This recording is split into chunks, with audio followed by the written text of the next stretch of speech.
contracorriente en realidad, ¿no? Porque en efecto hay muchísimos creyentes, la mayoría de mis amigos son creyentes, creen en la existencia de Dios y se respeta, ¿no? En realidad yo respeto muchísimo las creencias religiosas. Mucha gente cree en Dios y yo respeto eso, ¿no? Yo no creo desde hace muchísimos años. Y también pido que respeten mi posición, ¿no? Yo creo que es más bien eso es un principio básico de la convivencia y de las distintas formas de pensar, ¿no es cierto? Y en efecto, yo dejé de creer en Dios a los 15 años. Pero les voy a contar la historia un poco para que conozcan cómo llego a este punto y cómo encuentro yo otras respuestas a preguntas cuyas respuestas no me podían dar la iglesia, no podía dar la iglesia, ¿no?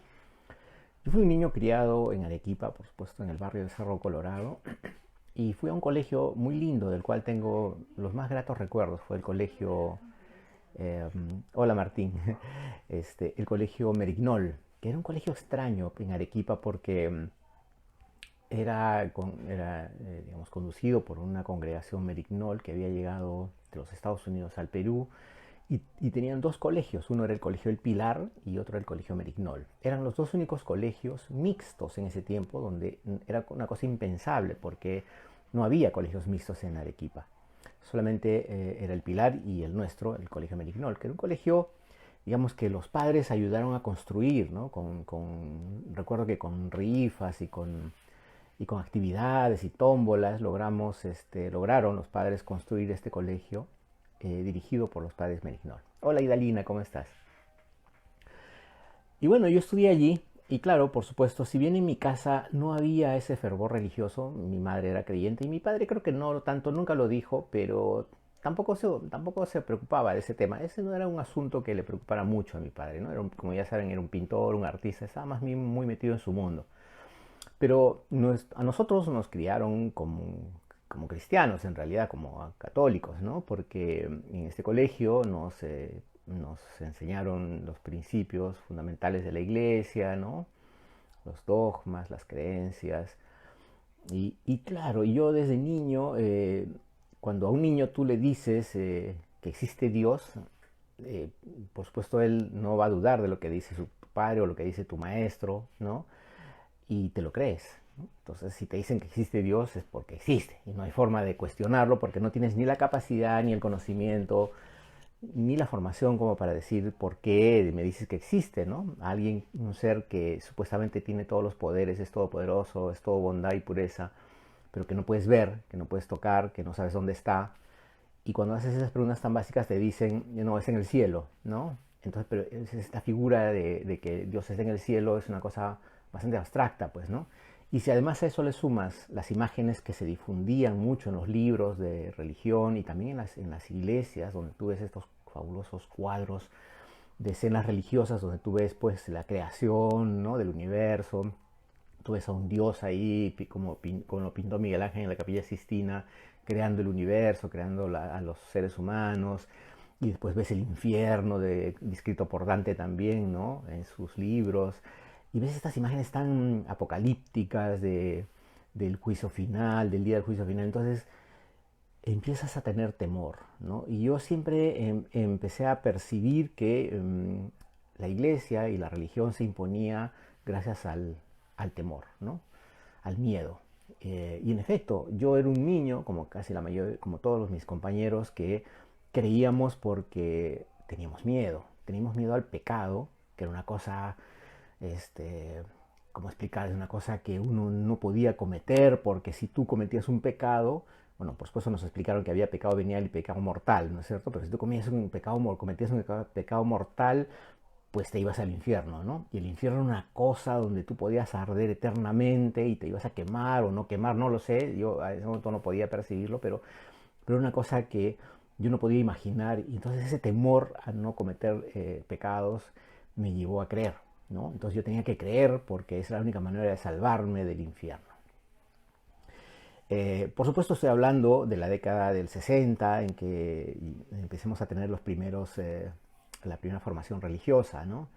Y claro, los curas eran buena onda, nos enseñaban a jugar básquet, en este colegio aprendimos el inglés de una manera muy básica, pero muy interesante en inglés, que además con una pronunciación que me ha mantenido a lo largo de los años con un aprendizaje bastante cercano a cómo debe ser la pronunciación en los Estados Unidos. Teníamos material didáctico traído de allá. Realmente era un colegio hermoso porque además había mucho material, muchas lecturas que nos ayudaban a formarnos, ¿no? Recuerdo incluso que era obligatorio, ¿cómo se llama?, confesarse los viernes y para poder comulgar el día domingo, ¿verdad? Pero por supuesto, claro, primero hicimos la primera comunión, era todo un ritual, ¿no? Vestirse con sus ternitos de blanco, algunos con ternitos negros, y que eran de blanco. Además, mandaban a hacer unos libritos que tenían unas portadas de nácar, ¿no? Con imágenes divinas, en fin, unas cosas muy lindas y además unas tarjetitas que se llamaban capillos y que servían para intercambiar entre los compañeros, ¿no? Era parte del ritual, digamos, de formar parte de la religión católica, ¿no? Y por supuesto, digamos, el gran sueño que teníamos casi todos los hombrecitos, porque las mujeres no contaban para eso. Por supuesto, la iglesia hay que considerar que es muy machista. Queríamos ser monaguillos, ¿no? Acompañar al cura en la ceremonia de la misa los domingos. Pero eso era solamente para los elegidos. Entonces cualquiera no podía acceder ahí. Y en efecto, entonces, uno de los grandes dilemas que yo tenía cuando era niño y ya había hecho la primera comunión, era que tenía que confesarme los viernes. Y eso era una cosa para mí, sí, sí, así como dice mi amigo Jorge Bedregal, me imagina compungido con mi terno y mi vela en la mano. En efecto, así fue. Y entonces yo llegaba el viernes y para mí era una tragedia pensar qué pecados he cometido para contarle en la confesión al cura, ¿no? Que además se sentaba en estos cubículos de madera, además a través de una malla que no lo veías, o además es una sombra, y a él tenías que confesarle tus pecados. Pero ¿qué pecados puede cometer un niño de 7, 8 años? Es impensable, ¿no? Entonces nos obligaba a mentir.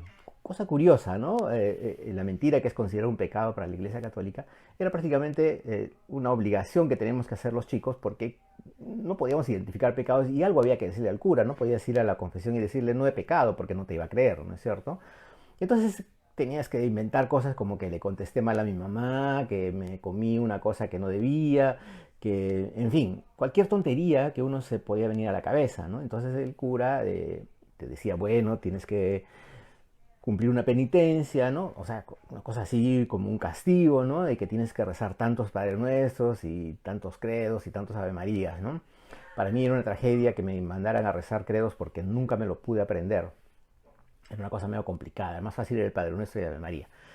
Pero bueno, entonces primer gran campanazo para mí era eso, cómo es que la religión, cómo es que el cura o los curas nos obligaban a mentir prácticamente, ¿no? Es decir, a inventar pecados que nunca habíamos cometido.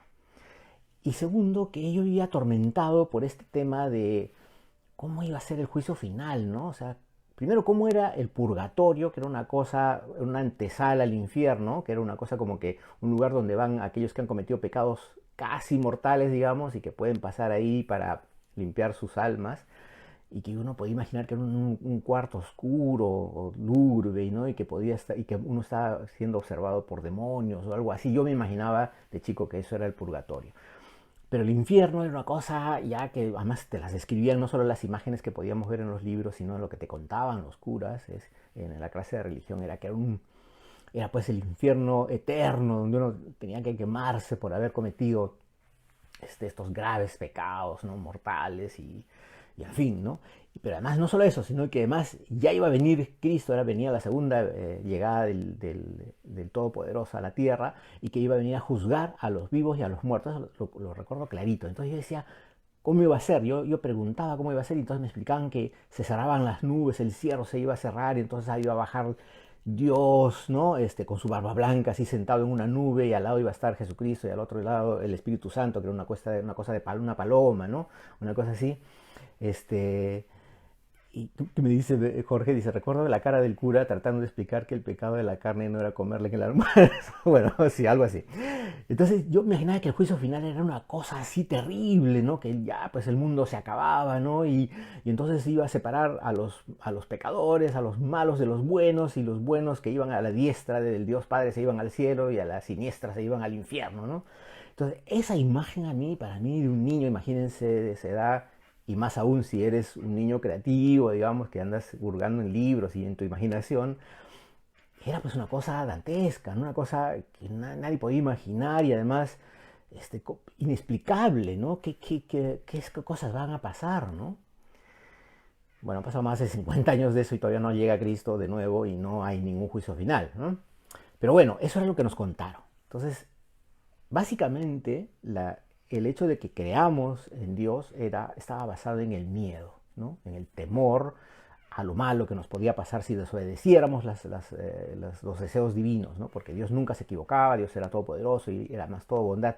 Y otra de las cosas que también me empezaba a dar vueltas en la cabeza, ¿cómo es que un Dios tan bueno puede permitir cosas tan malas en la tierra, ¿no? Cosas tan malas como asesinar a una persona, como, como tratar mal a tu mamá, como qué sé yo, ¿no? O sea, tantas cosas que los seres humanos cometemos, ¿no? y que no son errores necesariamente, y que un Dios que gobierna todo y que todo lo ve, que todo lo sabe, permite que haya violaciones, que haya golpizas contra las mujeres, o sea, todas esas cosas no podía entender, ¿no? O sea, una moral cristiana bastante rara la que nos inculcaba.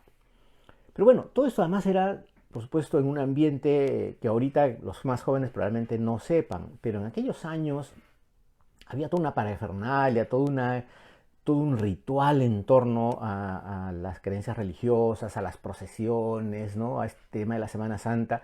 Yo recuerdo haber visto a mi abuela vestida de negro con unos velos negros, yendo a misa en Semana Santa, y además esos días, por supuesto, no había cines, no había, las radios solo tocaban música sacra, y además las misas se transmitían por la televisión, si es que había televisión en ese tiempo en blanco y negro, o por las radios, ¿no? Entonces, y además el sermón el sermón de las 12 horas, 7 horas, creo que es, no, ya ni me acuerdo bien, que se pasaban horas hablando de las escrituras bíblicas, ¿no? Y en un tono así, lúgubre y tenebroso, y además en la noche de la muerte de Cristo, supuestamente sacaban a Cristo yaciente, el sermón de las 7 palabras, como dice Julio Ángel, ¿no?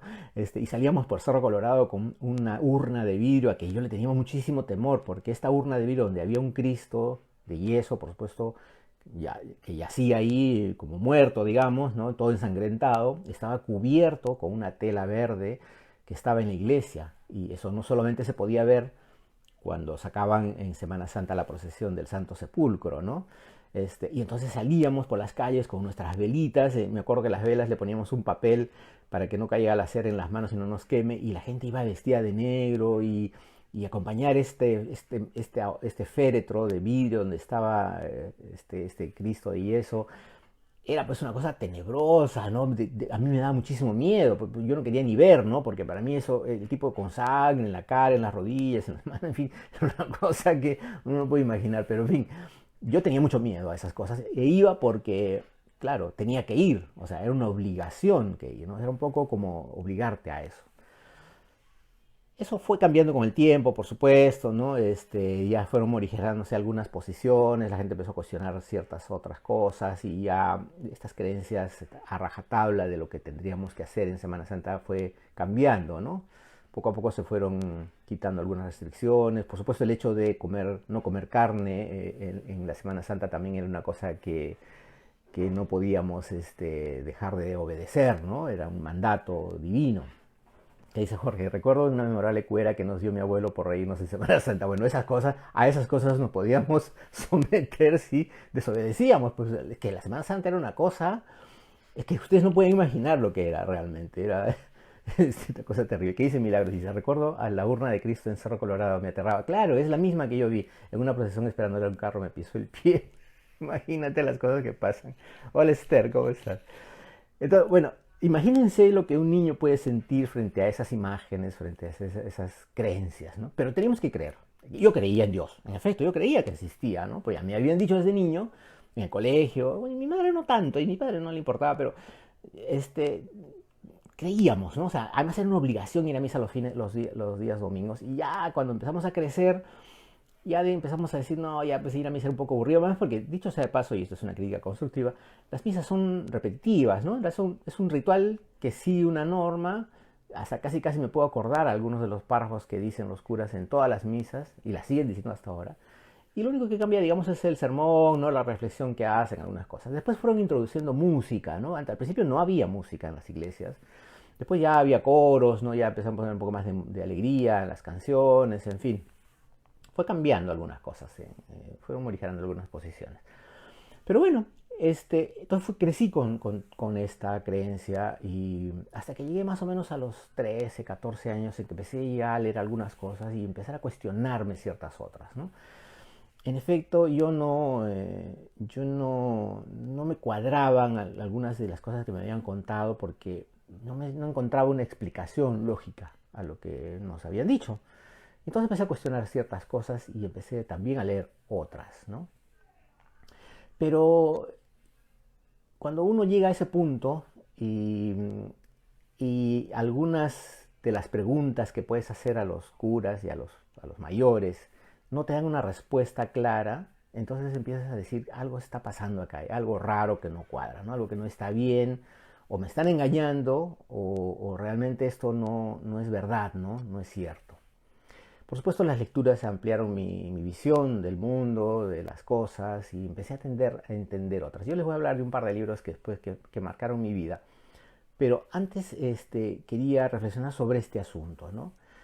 Yo me preguntaba, ¿por qué nadie ha visto a Dios? Porque nadie lo ha visto, ¿no? O sea, en más de 2000 años de existencia nadie ha visto. No ha visto simplemente esas imágenes representativas de un dios con esta barba blanca, por supuesto blanco, no podía ser de otro color, blanco, con esa barba bíblica enorme, con cara de bueno, una paloma que era el Espíritu Santo, y Cristo, que era pues también un hombre de barba, blanco también, ¿no? Con cara de sufrido y que había supuestamente muerto por todos nosotros, ¿no? ¿Qué dice Jorge? Rituales sin sentido, moral hipócrita. Yo estudié en colegio de curas. Sí, pues todos hemos estudiado, la mayoría en colegio de curas. Entonces, yo decía, ¿por qué nadie lo ha visto, no? O sea, han pasado más de 2000 años y nadie ha vuelto a ver a Cristo. Supuestamente iba a venir a juzgar a los buenos y a los malos, a los vivos y a los muertos, y seguimos esperando y todavía no regresa, ¿no? No ha vuelto. Entonces yo me empecé a preguntar, ¿qué estaba pasando? ¿Por qué hay esas incongruencias, no? Y leyendo me encuentro que no hay un solo Dios, como se hicieron creer, hay cientos de dioses, ¿no? Se cuentan más de 3000 dioses, porque además no es el único el Dios cristiano que nosotros conocemos, que acabo de describir hace un momento, sino muchos otros, ¿no? Porque también, hola Paola, ¿cómo estás? Porque también existen los dioses de los mayas, de los incas, de los egipcios, de los arameos, en fin, los judíos, todos tienen dioses, ¿no? Y el dios más antiguo que se conoce, incluso antes de la existencia de Cristo, antes de Cristo, era por supuesto el dios Sol, ¿no? Que además lo adoraban los incas y también los aztecas, y también los egipcios, ¿no? Y pues el dios de la luna, ¿no? Y después empezaron a inventar más dioses, a crear más dioses, ¿no? A crear el dios de la lluvia, ¿no? El dios del viento, ¿no? Y después, no contentos con eso, empezaron a crear más dioses. Entonces empezaron a crear el dios del arte, hasta el dios Baco, el dios del trago, el dios de la casa, en fin, infinidad de dioses empezaron a crear. Entonces, ¿por qué pasaba esto? Porque en efecto habían cosas que el hombre no encontraba una explicación lógica, y como no encontraba una explicación lógica, lo atribuía a una deidad, a un dios, ¿no? Tácito, que era un historiador romano, dijo, todo lo que no conocemos es milagroso. Es decir, estaba abriendo una puerta a decir, sí, pues todo lo que no sabemos, entonces proviene de algo milagroso, algo que nosotros no podemos explicar. Entonces, por lo tanto, es un dios probablemente, ¿no? Entonces, todo el mundo empezó a crear un dios. Ergo, ¿quién creó Dios? ¿Dios nos creó a nosotros o nosotros creamos a Él? Lo creamos a Él. Lo creamos por una necesidad, porque los seres humanos somos imperfectos y también tenemos temores y tenemos miedos y necesitamos que nos protejan. Y en cuanto menos sabemos, más necesitamos de ellos. Y por esa razón, las grandes tribus y las civilizaciones empezaron a crear dioses para protegerse de ellos, ¿no? Hasta que encontraron la explicación de por qué llovía, de por qué sale el sol, qué es la luna y todo eso, y entonces ya por supuesto ya esos dioses empezaron a ser caducos y tuvieron fecha de caducidad, y ahora hay otros dioses más abstractos de los cuales todavía no hay una explicación, ¿no? Pero estos poderes le atribuíamos nosotros. a ellos, ¿no es cierto? Y le podíamos dar cualquier atribución, cualquier poder, porque nosotros lo hemos creado, ¿no es cierto? Y entonces así fue como los dioses se fueron esparciendo por las civilizaciones, las distintas civilizaciones, ¿no? Nace este dios castigador, pues que si no crees en mí, te vas a ir al infierno, ¿no? Y después nacen las escrituras sagradas, ¿no? Lo que ahora nosotros conocemos como una de las escrituras sagradas, que es la Biblia, ¿no? Que fue escrita a lo largo de más de 1000 años, supuestamente entre los 900 años antes de Cristo y 100 años después de Cristo, ¿no? Que además también no fueron escritos en el momento en que, por ejemplo, en el caso de que cuenta toda el Vía Crucis y la muerte y resurrección de Cristo, no fueron escritos en ese momento, fueron escritos 100 años después, ¿no? Supuestamente interpretando las historias orales que fueron transmitiéndose de generación en generación, ¿no es cierto? Hay una versión histórica que dice que fueron 70 sabios judíos que fueron convocados por el rey Ptolomeo II a Alejandría para que escriban la historia de la existencia de Dios y del Dios de Israel, ¿no? Y ellos se encerraron y empezaron a escribir esta historia de lo que les habían contado, de las historias que podían recoger y además de los dictados de Dios también, ¿no? O sea, es decir, Dios les dictaba parte de esas historias, ¿no? Luego se tradujo al arameo, al hebreo y, en fin, y después ya la Biblia fue evolucionando. Pero además no solo existió una sola Biblia, existieron muchas versiones de la Biblia, ¿no? Y digamos, así fue como nosotros fue cambiándose. Pero estos textos, durante años, estos sabios escribieron en papiros y los papiros con el tiempo y con los años se fueron deshaciendo, casi no quedaban rastros, quedan apenas algunos vestigios que incluso los científicos están tratando de armar como una suerte de rompecabezas para ver qué es lo que decían. Pero durante esos años en que ya los escritos originales se estaban perdiendo, los curas, los obispos, los encargados de la iglesia, eh, reunieron una cantidad de batallones de escribas, básicamente en monasterios, para que reescribieran los textos, ¿no es cierto? Fueran copiados de algunos de los papiros que estaban perdiéndose, ¿no? Y por supuesto, estos batallones de escribas no eran gente muy inteligente, habían sido, digamos, contratados, entre comillas, para que transcribieran o copiaran los textos sagrados. Y claro, había un montón de faltas ortográficas y de inventos y de cosas que ellos mismos le ponían de su cosecha porque no entendían o qué sé yo, pues la historia no cuadraba, en fin. Y eso está registrado, ¿no? En parte de la historia. Entonces, como ven, la Biblia, estos escritos sagrados han ido cambiando de versiones. Además, existen muchas otras versiones en función de los intereses de los poderosos. Y claro, no es la Biblia original que nosotros conocemos. De hecho, yo tuve la oportunidad de ver la Biblia, digamos, la versión más antigua de la Biblia que existe en una suerte de monasterio en Egipto. Está en una urna, apenas se puede ver, es un libro que creo que si lo soplan se deshace, pero pude ver esas escrituras de aquella época que todavía se conserva, ¿no es cierto? Y la Biblia actual, en realidad, la que conocemos todos nosotros, y que casi la mayoría no ha leído, dicho sea de paso, pero los creyentes sí, que deberían haberla leído, no lo han leído.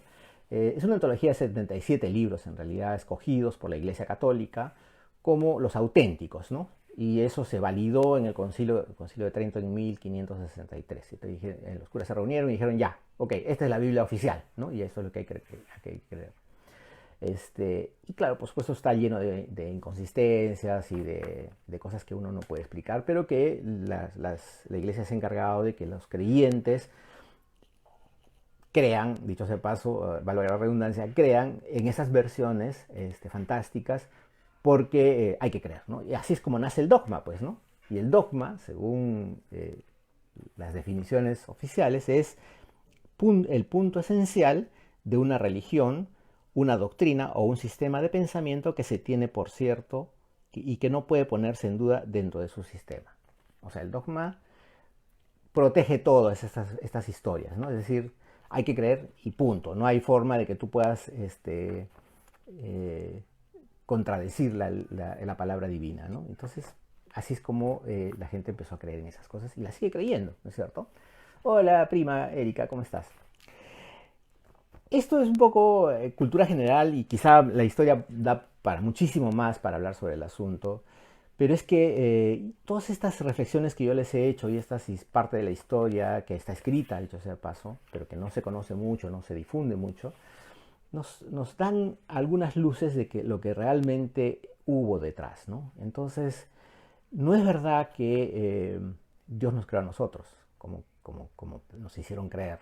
Nosotros creamos un Dios por la necesidad de protección, por la necesidad de que nos protejan, de sentirnos seguros, de que podamos vivir en paz, supuestamente, pero con una moral religiosa bastante enrevesada, ¿no? Porque ya no quisiera entrar más en el detalle de que si la religión católica es tan linda, tan buena, tan maravillosa, como es que existen curas abusadores, ¿no? Por ejemplo, o curas ladrones, ¿no? Porque además hay un gran negocio de dinero detrás de todo eso, porque es una empresa en realidad.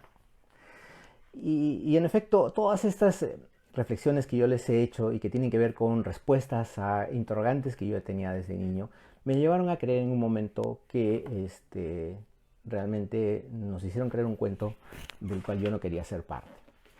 Pero romper con la iglesia no era tan sencillo. Yo recuerdo que cuando llegué a los 15 años y empecé a encontrar estas respuestas, decidí romper con la iglesia, ¿no? Y eso implicaba no solamente mi posición frente a la iglesia, sino frente a mi familia. Porque mi abuela, mis abuelos, mis tíos, mis tías, mi madre también, digamos, eran creyentes. Entonces, decirles que yo ya no iba a creer en Dios era una cosa, una herejía mayúscula, pues, ¿no? Mi abuela, recuerdo que me dijo que yo era un hereje, nunca me olvidaré de esa palabra. Y mi abuela Delia me decía eso, que yo era un hereje. Pero ese paso era también, no era fácil, porque aun cuando yo tenía ya serias dudas y algunas respuestas válidas, decir abiertamente, que digamos que es una suerte como de salir del closet, que no iba a ser católico, que iba a romper con la iglesia, me infundía un temor, tenía un temor enorme, ¿no? Porque yo decía, algo me va a pasar, y si de repente Dios existe y me va a castigar, y fíjense, mira, hasta dónde puede llegar, digamos, el hecho de que a un niño le puedan decir que Dios existe sin mayor prueba y que el niño tenga que creer eso hasta el día de su muerte, ¿no? Es una cosa increíble, pero cuando te meten algo en la cabeza de esa manera, en la cual, porque además es un dogma que no puedes rebatir, es posible que se te quede siempre, para siempre. Entonces, ese paso en el que yo tenía que dar para romper con la iglesia no fue fácil. Pero llegó un momento en el cual mi madre había colgado un crucifijo encima de mi cama, que había estado ahí por mucho tiempo, y por eso también me gustaba, porque yo era creyente, ¿no? Este, entonces yo recuerdo una mañana, casi al llegar al mediodía, estaba solo en mi habitación y dije, a esa hora o es nunca. Cogí el crucifijo, abrí la ventana de mi habitación y arrojé el crucifijo contra la pared de enfrente que había en el patio de mi casa y lo rompí.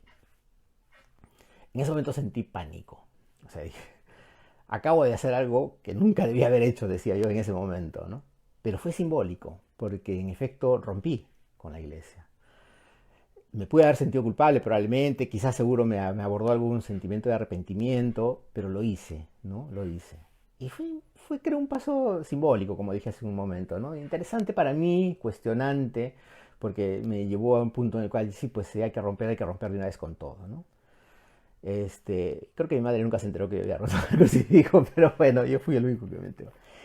Y entonces me llegó este hermoso libro a mis manos que me rompió la cabeza. ¿Por qué no soy cristiano? De Bertrand Russell. Bertrand Russell, un libre pensador, agnóstico, británico, que fue perseguido por sus ideas, porque él cuestionó la existencia de Dios, cuestionó la iglesia como institución, y, y la verdad es que un hombre brillante, un sabio, que realmente cuando yo leí este libro dije, esta es la respuesta, ¿no? Esta es la respuesta. ¿Qué dice Martín? Mi madre me decía, tú no crees en Dios, pero Dios cree en ti y quería voltearlo todo. Bueno, sí, claro, eso es lo que te dicen pues siempre, ¿no? Y este en realidad es un libro que recoge ensayos, escritos y también conferencias que él dictó en torno a eso. Y yo les quiero leer un pedacito de este libro que si lo pueden conseguir quienes quieran tener curiosidad por saber un poco más sobre, sobre el pensamiento de Bertrand Russell, pero sobre todo sobre el cuestionamiento a la Iglesia, creo que les podría abrir algunas luces. Este muchacho, Martín Romaña, que ha escrito un libro, La jaula invisible, que es un muchacho que ha salido de la secta religiosa de los Odálites y ha escrito este maravilloso libro que se llama La jaula invisible, lo recomiendo realmente, está muy bien escrito. Cuando lo entrevisté por encargo del Hay Festival el año pasado, me dijo que si él hubiera leído este libro antes, quizá su vida no habría llegado al sodalicio. Les voy a leer una partecita que se llama El carácter de Cristo. Miren lo que dice Bertrand Russell. Ahora, esta es una conferencia, que les voy a dar la referencia, esta es una conferencia que él dictó el 6 de marzo de 1927, imagínense, en el Ayuntamiento de Battersea, bajo los auspicios de la Sociedad Secular Nacional, sección del sur de Londres. El carácter de Cristo. No, eso no, está un poco largo, eso mejor les voy a decir, les voy a leer el problema moral. Para mí hay un defecto muy serio en el carácter moral de Cristo, y es que creía en el infierno. Yo no creo en ninguna persona profundamente humana, yo no creo que ninguna persona profundamente humana pueda creer en un castigo eterno. Cristo, tal como lo pintan los evangelios, sí creía en el castigo eterno, y uno halla repetidamente una furia vengativa contra los que no escuchaban sus sermones, actitud común en los predicadores y que dista mucho de la excelencia superlativa. No se halla, por ejemplo, esa actitud en Sócrates. Es amable con la gente que no lo escucha y eso es, a mi entender, más digno de un sabio que la indignación. Probablemente todos recuerdan las cosas que dijo Sócrates al morir y lo que decía generalmente a la gente que no estaba de acuerdo con él. Se hallará en el Evangelio que Cristo dijo: serpientes, raza de víboras, ¿cómo será posible que evitéis el ser condenados al fuego del infierno? Se lo decía a la gente que no escuchaba sus sermones. A mi entender, eso no es realmente el mejor tono, y hay muchas cosas como estas acerca del infierno. Ahí, claro, está el conocido texto acerca del pecado contra el Espíritu Santo. Pero quien hablase contra el Espíritu Santo, despreciando su gracia, no le perdonará ni en esta vida ni en la otra. Ese texto ha causado una indecible cantidad de miseria en el mundo, pues las más diversas personas han imaginado que han cometido pecados contra el Espíritu Santo y pensado que no serían perdonadas en este mundo ni en el otro. No creo que ninguna persona un poco misericordiosa ponga en el mundo miedos y temores de esta clase. Luego Cristo dice: enviará el Hijo del Hombre a sus ángeles y quitarán de su reino a todos los escandalosos y a cuantos obran la maldad y los arrojarán en el horno del fuego. Allí será el llanto y el crujir de dientes. Y continúa extendiéndose con los gemidos y el rechinar de dientes. Esto se repite en un versículo tras otro. Y el lector se da cuenta que hay un cierto placer en la contemplación de los gemidos y el rechinar de dientes, pues de lo contrario no se repetiría con tanta frecuencia.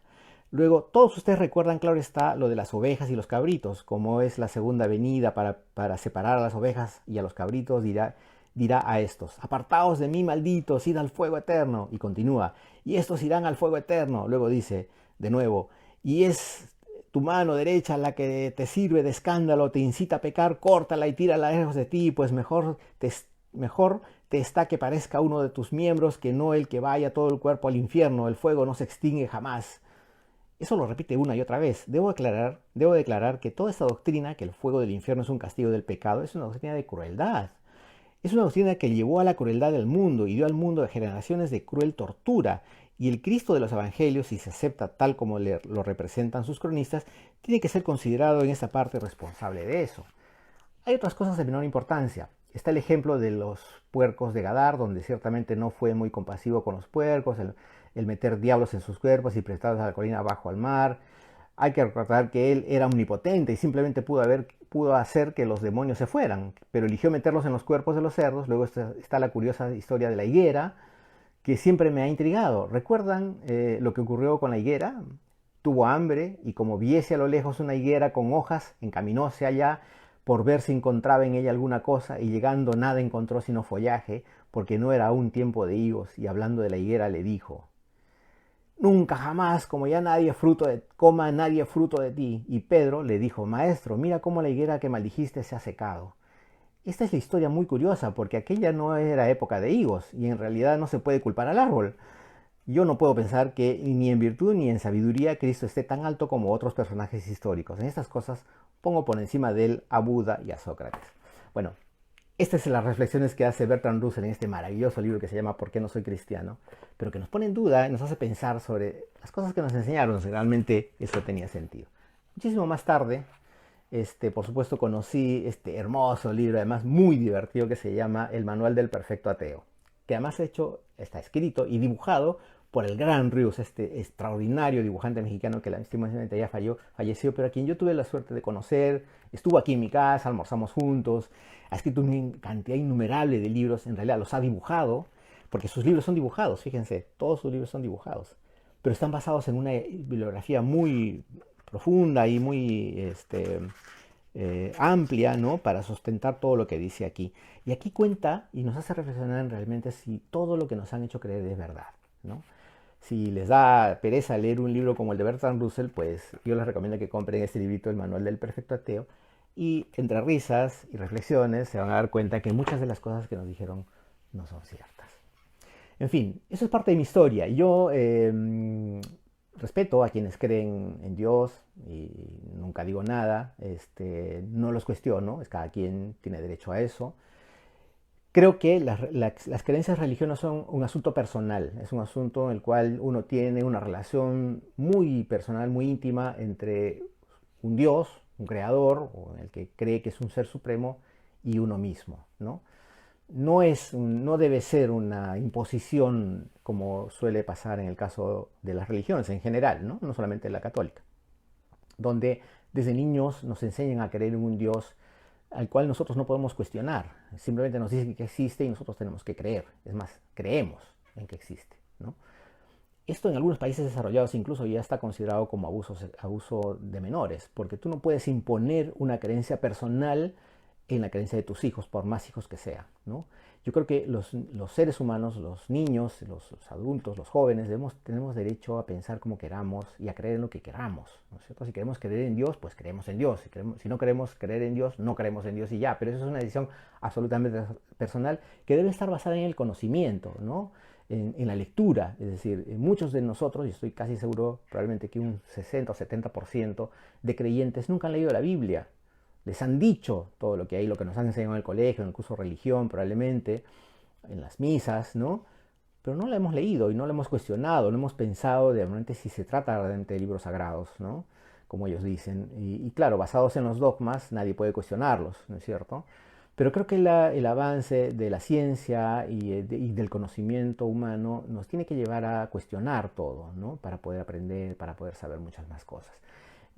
Yo lo que podría aconsejar a las parejas jóvenes que recién tienen hijos es que no los obliguen a creer en dioses, que ellos descubran y que si quieren creer, que crean, pero basados en el conocimiento, no en las creencias, no en la imposición, ¿no? Basado en el temor, basado en ese tipo de supercherías que al final lo único que hacen es confundirnos en realidad, ¿no? Todos sabemos que muchos creyentes que son fanáticos incluso, ¿no? Muy píos, que van a la iglesia, se golpean el pecho, pero sin embargo son malas personas. Y además hay que decir que la moral cristiana y las buenas maneras y las buenas personas no son, el hecho de conducirse bien en la vida no es un patrimonio exclusivo de ninguna religión. Uno puede ser bueno o malo siendo creyente o no, en realidad, ¿no? Basta que tengas los principios fundamentales sólidos, ¿no? Donde tú sepas qué está bien y qué está mal, qué es bueno y qué es malo, pero no basados en el miedo y en el temor y en la imposición de ideas que lo único que hacen es confundirnos en realidad. Entonces, yo creo que todas estas cosas hay que cuestionarlas, es importante hablar de ellas, pero no está bien imponerlas, ¿no? Porque eso no nos va a conducir a nada bueno. ¿Qué dice mi amiga Erika, mi prima Erika? En el colegio de mi hija puedes decidir si tomas o no el curso de religión. Cierto, hay algunos colegios, como el caso de mi hija también, en el colegio Humboldt, donde ella, según ella se exoneró del curso de religión, ¿no? O sea, porque no es un curso obligatorio, es un curso optativo. Y en realidad sí está bien enseñar la historia de las religiones, creo en general, ¿no? Más que un curso de religión católica o adventista en el caso de los colegios adventistas, o mormón en el caso de los colegios mormones. deberían enseñar la religión, la historia de las religiones en realidad, para conocer en realidad cómo funcionan, cómo se crearon, cómo evolucionaron, en fin, cada quien tiene que decidir sobre eso, ¿no? Pero el hecho de que nosotros, como padres creyentes de una religión, obliguemos a nuestros hijos a que sigan la misma religión, no está bien, ¿no? Es bastante abusivo, dicho sea de paso. En fin, yo espero que estas reflexiones les hayan hecho pensar un poquito. Yo sé que Semana Santa, yo soy un ateo, convicto y confeso. No solamente soy un ateo, sino que además he renunciado formalmente a la religión católica. Soy un apóstata. Soy uno de los 13 o 14 apóstatas que hay en Arequipa. Yo hice el trámite en el arzobispado, presenté mi partida de bautizo, o por lo menos di los datos, me acuerdo, ellos se encargaron de buscar los libros, y pedí a través de un oficio dirigido al arzobispo que yo no quería ser parte de la iglesia y que por lo tanto quería acceder a mi derecho de la apostasía, ¿no? Eso significa que me borran de los archivos de la iglesia, o sea, mi partida de bautizo ya ha sido anulada, por lo tanto no existo como católico. Y a mí me interesaba eso, y eso lo he hecho hace unos años recientes. En realidad es un trámite rápido. Recibí la llamada del propio arzobispo, dicho sea de paso, bueno, no sé si porque me conocía, o sea, sepa quién era yo. Me llamó y me dijo que él respetaba mi decisión y que el trámite iba a seguir y que en pocos días, y en efecto recibí un documento formal del arzobispado de Arequipa donde se declaraba mi apostasía. Y por supuesto era feliz porque además ya finalmente me salí del club formalmente, de un club en el cual yo no creía desde hacía muchísimos años, desde los 15 años más o menos, ¿no? Este, pero bueno, yo vivo feliz, sé que soy una buena persona, por lo menos trato de conducirme de la mejor manera, y creo que eso es lo más importante, ¿no? Más que creer en dioses o en este tipo de cosas, es conducirse bien en la vida, y creo que eso es lo más valioso. En fin, estas reflexiones iban para ustedes en Semana Santa, un poco curiosas, pero que espero que seguro cada uno de ustedes tiene su propia historia frente a las religiones, frente a sus creencias religiosas y bien, se respeta, está bien, eso es lo más importante. Bueno, Jorge me pregunta si lo que hacía mi hija. Nosotros con Vicky, que es mi esposa, no decidimos no bautizarla, en efecto, porque en efecto yo había hablado mucho sobre este asunto y dijimos que si ella quería bautizarse, ella tomara la decisión. En ese momento ella estaba en el colegio Maxule, en Arequipa, y, y claro, cuando la profesora les pidió a los alumnos su capillito de bautizo, este, no tenía Camila, ¿no? No había sido bautizada, ¿no? Entonces, y Camila tenía en ese momento 7 u 8 años más o menos. Entonces le expliqué a Camila de qué se trataba, porque me preguntó por qué ella no había sido bautizada. Yo le dije, porque le dije que ese es un tema absolutamente personal, ¿no? Es decir, uno tiene que decidir si quiere o no ser católico. No, yo no te puedo obligar a ser católica, no, y me sentiría mal obligándote a que lo seas, ¿no es cierto? Y en efecto, si tú quieres bautizarte, te bautizas y no pasa nada.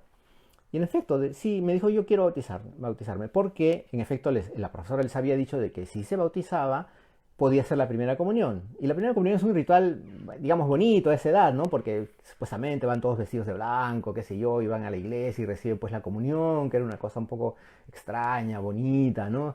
Que sé yo, para los chicos. Entonces ella decidió bautizarse y en efecto se bautizó ya bastante grande, a los 7 años creo. Fue una ceremonia sencilla, por supuesto yo no asistí a ninguno de esos charlas o talleres que te dan previamente para que tú puedas bautizar a tu hija, sino por algunas influencias de un amigo logramos que se bautizara en el arzobispado, curiosamente.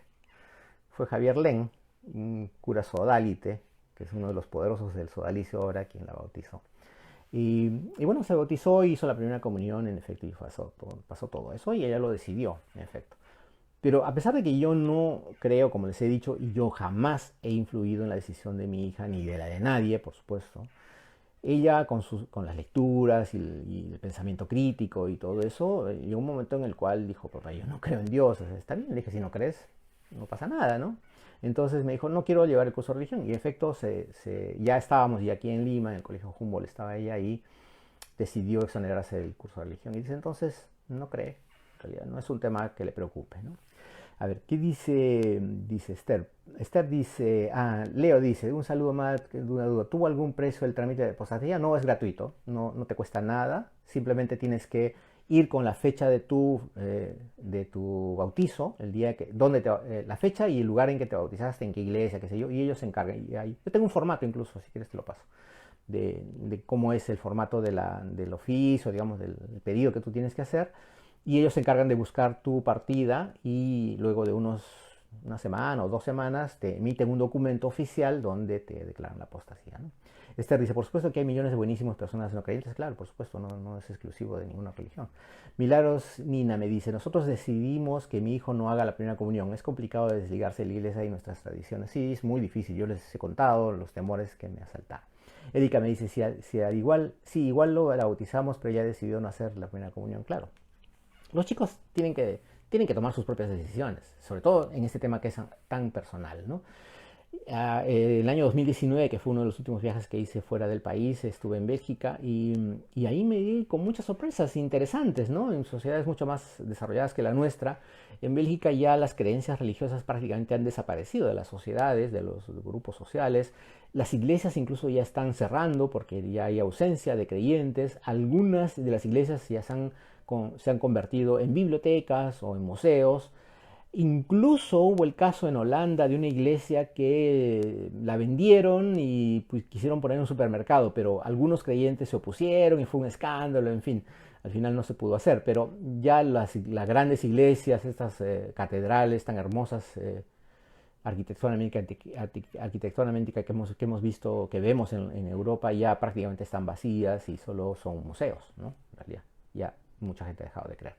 Tomasito Lizárraga me dice, a lo largo de la historia los dioses van pasando. Hay el dios más moderno que se llama ciencia, de los libros escrita y conocimiento, y ni los ateos se pueden librar. Hay semidioses como Google, Netflix, donde todo lo consultan. Bueno, y esa es una ironía de mi querido Tomás, que es un creyente fervoroso, pero yo respeto su posición, cada quien tiene derecho a creer.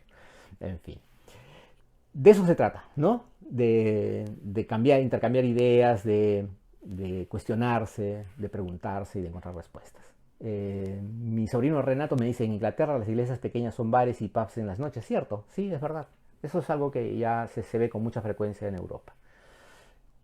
La humanidad está avanzando, está evolucionando, ¿no? Y eso es importante.